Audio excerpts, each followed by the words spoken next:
Hi, I'm Tim Steffen, Director of Advanced Planning here at Baird, and today I want to talk about one of the most popular retirement savings vehicles available to us, the Roth IRA. It's easy to understand why Roth IRAs are so popular. Who wouldn't want to fund a savings account that can provide tax-free income during retirement? And Roth IRAs aren't subject to the required minimum distribution rules like a lot of other retirement accounts. You have the ability to withdraw from that account whenever and however you want during retirement. However, contributing to a Roth IRA can be difficult to do.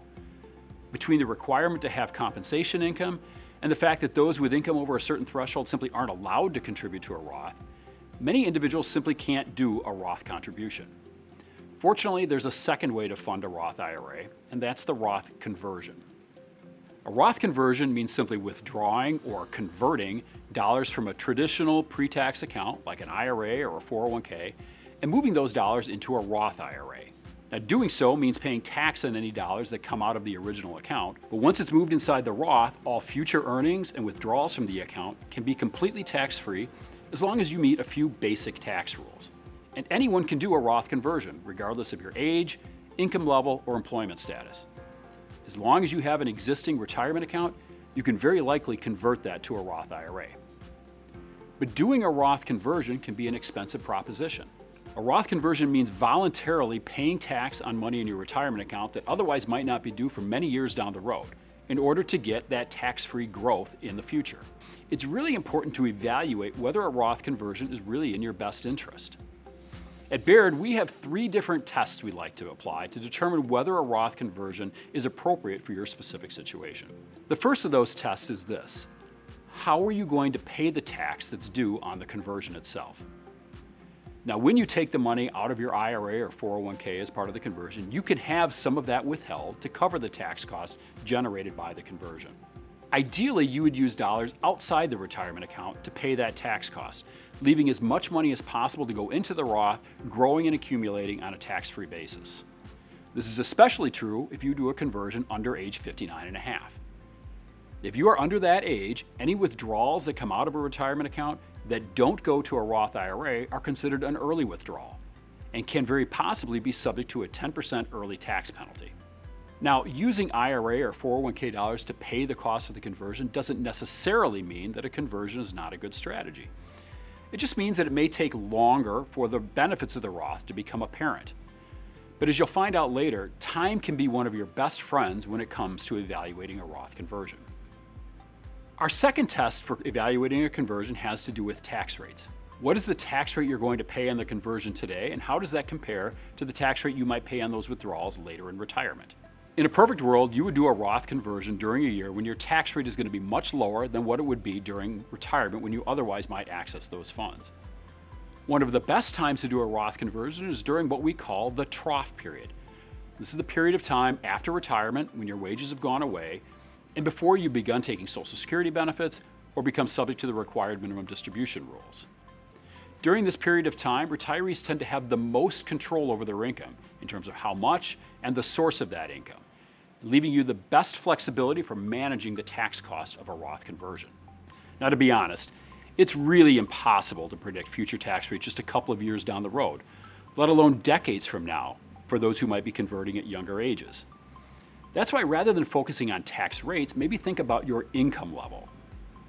For those of you who are maybe thinking of converting a little bit later in life, you've been working for a while, you might be at your peak earning years. And layering a Roth conversion on top of your existing income might subject that conversion to tax rates higher than you might otherwise be subject to during your lifetime. Instead, maybe the best time to do that conversion is after retirement, when your wages have gone away and you're no longer subject to those higher rates. And that conversion can be taxed at maybe some of the lower tax brackets you otherwise wouldn't be eligible for. As we said before, when it comes to how you pay the tax costs on a conversion, doing a conversion at a higher tax rate than you otherwise might pay on those dollars doesn't necessarily mean a conversion is a bad idea. It can be a little harder to justify the conversion and take more time for the benefits to become apparent, but again, time can be your best friend when it comes to a Roth conversion. This leads us to our third test, and perhaps the most important, and that is the issue of time that we referred to earlier. How long after conversion can you wait to have to withdraw funds from that Roth IRA? The general rule of thumb on conversions is the longer you can leave dollars in the account after conversion, the more effective the Roth conversion is going to be.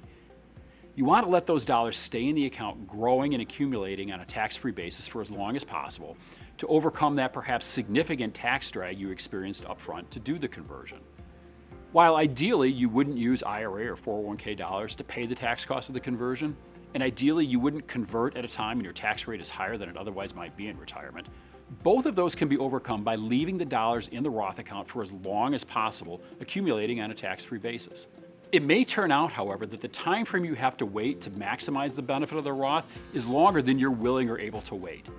And it may even be that your heirs end up benefiting more from the Roth conversion than you do. But that can be okay. Because some of the best Roth conversions we see done, and the most effective Roth conversions, are done with dollars that you don't ever need to use in retirement. You can do the Roth conversion and pay the tax yourself and never have to touch those dollars again, which can mean years and perhaps decades of tax-free accumulation. So there you have it, the 3 tests that we consider when evaluating a Roth conversion. How are you going to pay the taxes on the conversion?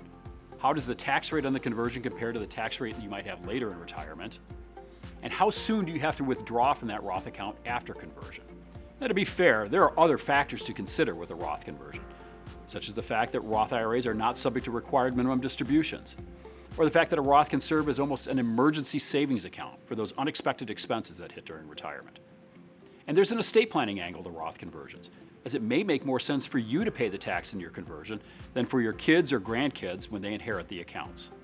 All of this illustrates the layers of consideration that go into properly evaluating a Roth conversion.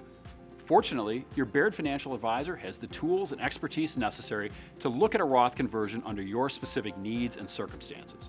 I encourage you to reach out to your advisor to discuss this important planning strategy.